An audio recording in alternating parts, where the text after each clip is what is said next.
I don't tell guys I'm trans before I meet them. I share that I regretted the type of surgery that I got. You're lying to them or you're deceiving them.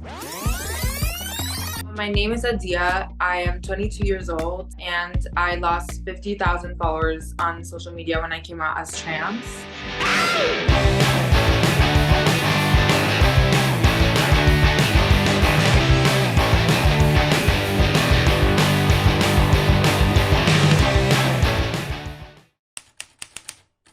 I realized that I wanted to fully transition when I was about 16, 17.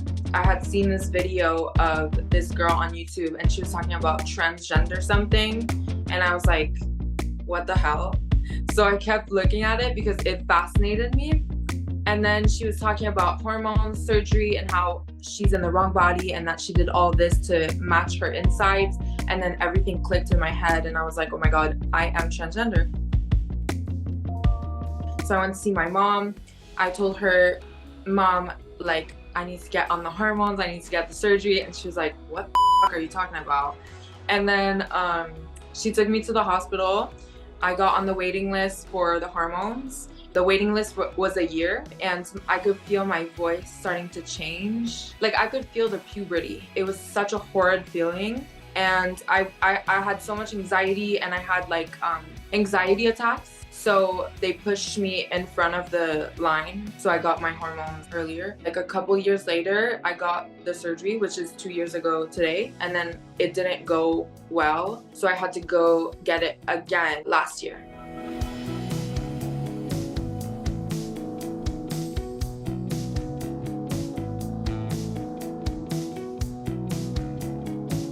Surprisingly, a lot of people don't know anything about trans people and how, you know, they think it's an idea that you just wake up and you want to be trans, when in fact we're all born this way and it's not really a choice or a decision that we take. It's just a decision to act up on it and to start the transition. What trans means is that you were born in the wrong body. Studies show that my brain is not the brain of a male. It looks similar to the brain of a woman. So it makes sense to take hormones. And then as soon as you start doing the transition process, it's proven that your brain kind of lights up. That's when you feel true joy. That's when you feel true happiness. When you walk into a room and you're not yourself, you can't really be proud or be happy or feel content with how people view yourself. You know that when people look at you, it's not who you are. So it feels like no one really loves you. How brave of us it is to like transition, especially the people who transition in high school, which I did. Transitioning from male to female in high school, it's a whole different thing.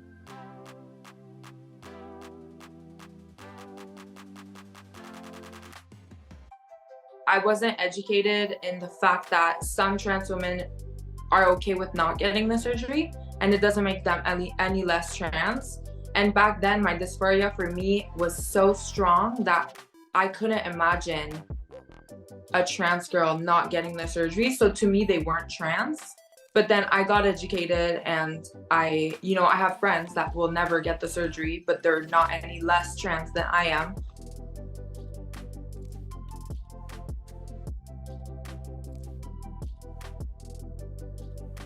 When I saw that video, when I learned that I was trans, it pretty much saved my life because I was in a horrible space. So I told myself that I was gonna be someone like that for somebody else.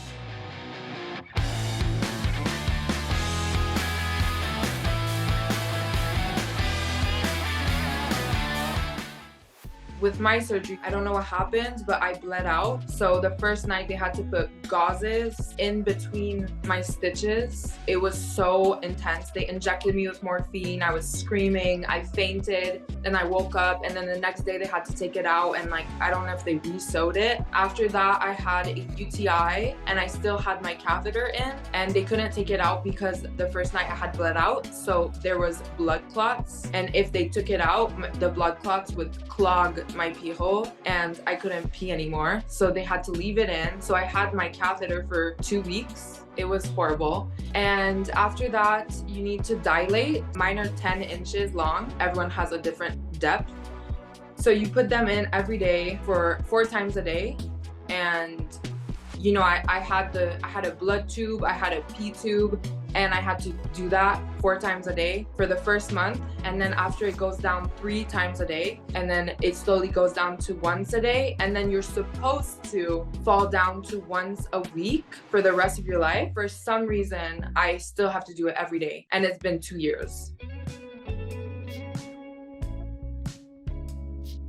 A year ago in November, I had to go back because there was so much happening when they did the surgery with the function of it. The looks of it was very bad. It was really like a difficult time for me because you go from having something in between your legs that you hate and that you have so much dysphoria. I would never touch it. It's just a disconnect with that area. So you go from that to having something else in between your legs, but it's botched. So then I had to get the second surgery. It went well, but I still have to dilate every day. None of my family members knew what trans was. It was very rare to hear about transgender people. So my family definitely knew that I was different because, you know, very young, I would wear my mom's clothes, I would try her shoes, I wanted to play with my sister's toys. So they knew that I was different, but they didn't know that it would be that.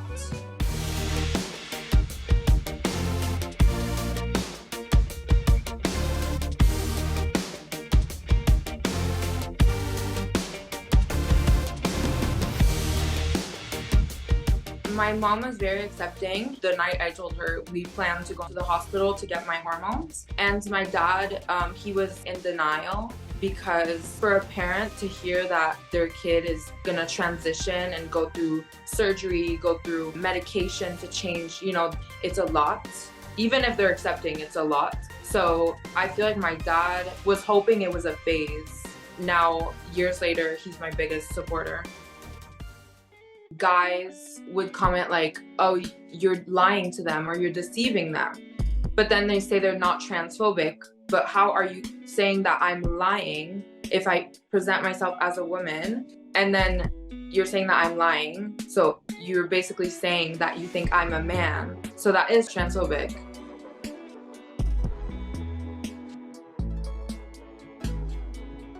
I get a lot of comments that say that I saved their lives because I gave them the courage to transition, and that alone is all I need. It's all I want. The number one thing that trans people have it so hardly is because our community is, for some reason, very judgmental. And I know that when I started transitioning, one of my biggest fear was the judgment that I would get walking into it. To be in a community that's supposed to support you and embrace you and everything, to be so judgmental, I don't know why.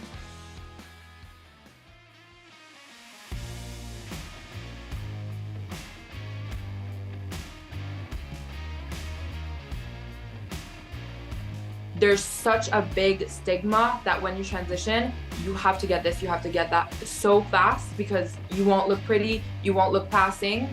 Just not care about what anyone has to say and just shut everyone else out, and to concentrate on yourself and to focus on where you were in the past and not where others are.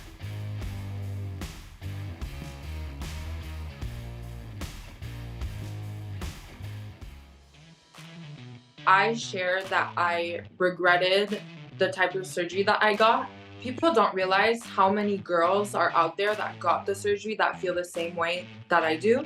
It's a very hard situation to understand because there's not a lot of types of surgery and you don't have a lot of options, is what I'm saying. And to me, I was so blinded by the dysphoria and like how hard I was having it with that part that I had to go do it. But that surgery is very old. It's a very old technique. It's the number one technique that you have to dilate more. There's other techniques that you don't really have to dilate. So there's one that it's the colon. They take a piece of your colon. I would have loved to hear about that one and then waited and got that one. I didn't get any information, especially back then. There wasn't a lot of information, which is why I'm doing what I'm doing. But people need to know about this, because if I could go back, I would get that type of surgery. So when I came out and I said that on social media, they love to take the opportunity to say, oh, she regretted transitioning. I don't tell guys I'm trans before I meet them, because I feel like even though we're in 2023, there's so much judgment around the trans label. If a guy were to learn that I'm trans before, he will make up a whole idea of how I am and how I must act in public. It is my past. You're not gonna meet someone and tell them everything that happened in your past. I want him to get to know me. And also, I'm not gonna get rejected by a guy that I could reject. I do tell them when I am interested and when I wanna take things further, I tell them. I'm a very perfectionist person. So with the idea that I had in my head about how I want to look like, if there's something that I don't like, I will do it, even with the pain that comes with it. I just never really was 100% happy with my body. I also was struggling with ED a lot. And then for 2 years, I had a huge health scare before my BBL because I would take laxatives. I would take it in the morning, dinner, and then nighttime for months. And then I started bleeding.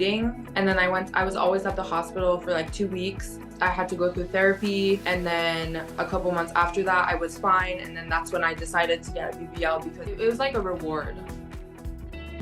I paint and I have my own business. I have a gallery. I want my name to be known as an artist here, and I really want to do that when I'm older, make a living with my art. I got into art very young because my grandma was an artist, and then as I grew older, before my transition, that's how I expressed myself. So I would draw a lot of feminine energy, landscapes. I would draw a lot of female faces. I got into makeup because I wanted to make myself look more feminine when I started transitioning. So I would watch YouTube videos, a lot of experimenting, a lot of black eyebrows.